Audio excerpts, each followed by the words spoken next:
Mr. Speaker, I don't... Gentleman from Richmond City. Thank you, Mr. Speaker. Ladies and gentlemen of the House, the hour is late. I will be brief. I have a son who gets to eat solid food for the first time tonight. And it's really for him and all the children like him that I put this amendment in. And this amendment is to restore the second year 50% hold harmless funding for the local composite index that the governor would recommended be taken out of the budget. And Mr. Speaker, here's why. Now, I recognize every 2 years when the formula is redone that there are winners and there are losers, and that's part of what happens with this formula. But the last adjustment was so extreme for some of our localities, about 97 of our localities, that it really put those localities between a rock and a hard place. We're talking about, for Virginia Beach, $7.3 million, Chesapeake, $5.5 million, Chesterfield, $1.7 million, the City of Richmond, $5.5 million.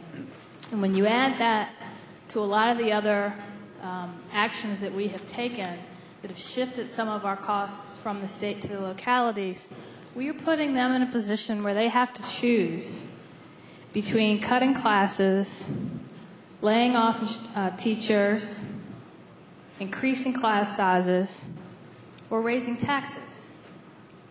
And we can leave here and say that we funded transportation, and we funded higher ed, and some of the other things that we did, and we didn't raise taxes, but we are passing the buck to our localities.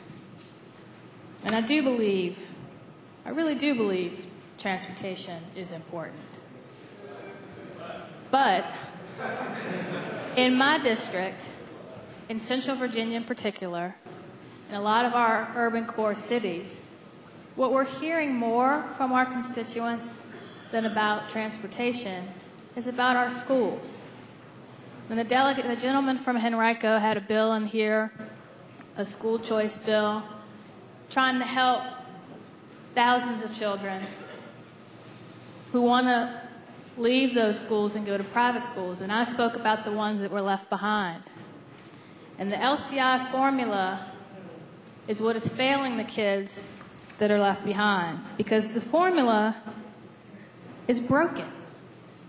The formula, just for Central Virginia, says that the City of Richmond is a richer locality than Henrico and Chesterfield.